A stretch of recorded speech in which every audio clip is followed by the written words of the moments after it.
Ya,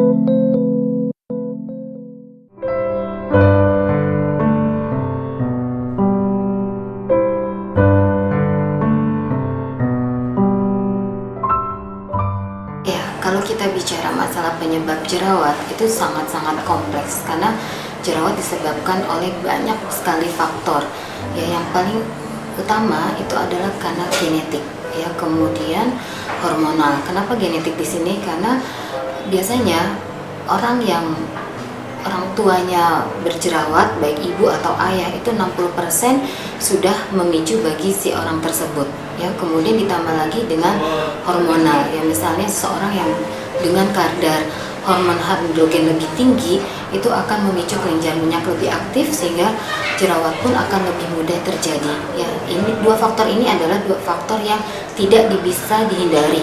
Karena apa?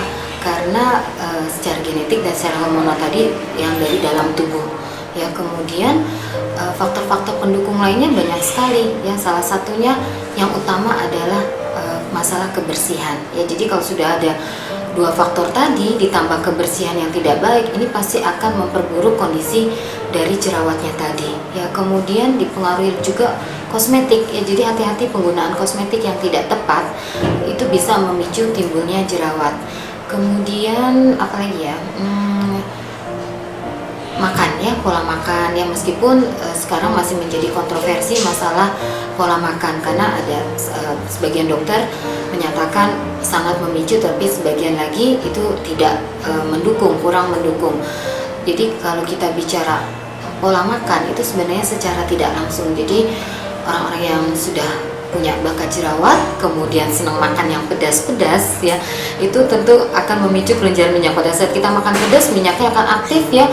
Ditambah lagi misalnya kebersihan yang tidak baik tentunya akan memicu, ya. Terus kemudian pola tidur, ya, pola tidur yang kurang itu juga akan memicu timbulnya jerawat. Karena apa? Karena kulit kita perlu istirahat, ya, perlu istirahat pada malam hari dengan waktu sekitar 6-8 jam. Nah, ini kalau kurang dipenuhi akan membuat kita jadi stres terus, karena pada saat tidur sebenarnya kulit kita itu sangat baik memberikan nutrisi, ya, memberikan nutrisi. Jadi kalau ini tidak dimanfaatkan dengan baik, tentunya jerawat akan mudah terpicu juga.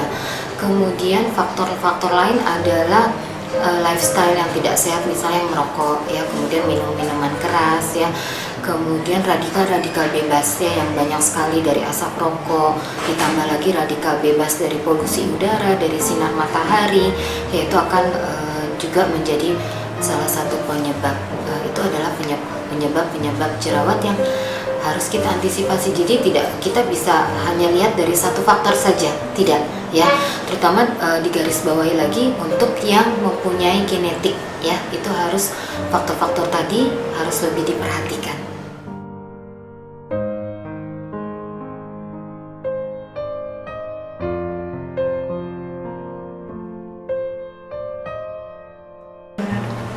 Cara mengatasi jerawat, sebenarnya jerawat kalau sudah terjadi itu kita tidak melihat apakah jerawat itu karena faktor genetik ataukah jerawat itu karena faktor kebersihan. Nanti penanganannya sama, ya. Jadi penanganannya itu sama untuk semua tipe jerawat, ya. Yang pertama kita harus bedakan dulu jerawatnya itu masuk jenis yang mana, ya. Jadi kalau kita bisa ada jerawat itu ada beberapa tipe, ya. Dari tipe yang paling ringan itu adalah tipe papul, ya. Jadi dia hanya berupa seperti komedo-komedo saja, ya. Jadi hanya komedo-komedo, entah itu blackhead, entah itu whitehead. Kemudian dia akan berkembang kalau tidak diatasi dengan baik, mungkin bisa berkembang menjadi yang tipe pustul. Nah, di sini sudah terjadi proses inflamasi, sudah terjadi proses peradangan, biasanya jerawatnya sudah ada nanahnya, ya. Kemudian lebih berat lagi ada yang tipe kistik. Di sini sudah terbentuk kantong di dalam jerawat tadi, ya. Kemudian lebih parah lagi itu ada yang tipe yang namanya tipe conglobata. Nah, ini yang paling sebaiknya kita hindari karena bekasnya nanti itu akan tidak baiklah secara estetika, karena akan menimbulkan lubang-lubang, kemudian menimbulkan noda-noda hitam, ya.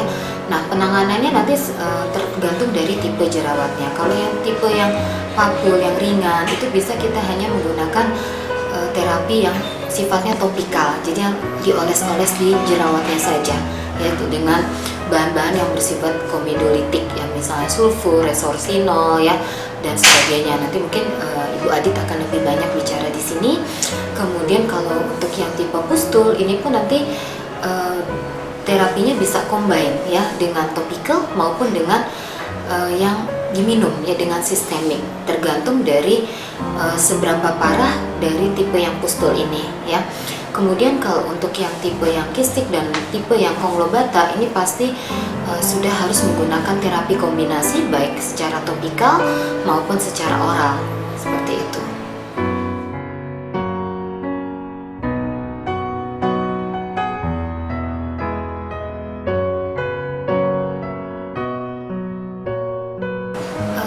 Kalau dari cara obat yang tepat, pastikan bahwa terapi yang kita lakukan adalah hanya treat di jerawatnya saja, tidak seperti yang sekarang banyak dilakukan, marak dilakukan adalah dengan chemical peeling. Jadi jerawatnya mungkin hanya satu dua bagian di tempat-tempat tertentu, tetapi dilakukan peeling pada seluruh wajah. Nah ini malah akan memperburuk kondisi kulit secara keseluruhan. Jadi kalau bicara baik atau tidak ya, terapinya cukup kita lakukan pada daerah-daerah yang ada lesi-lesi jerawatnya dengan obat-obat jerawat yang baik tentunya ya, yang tepat.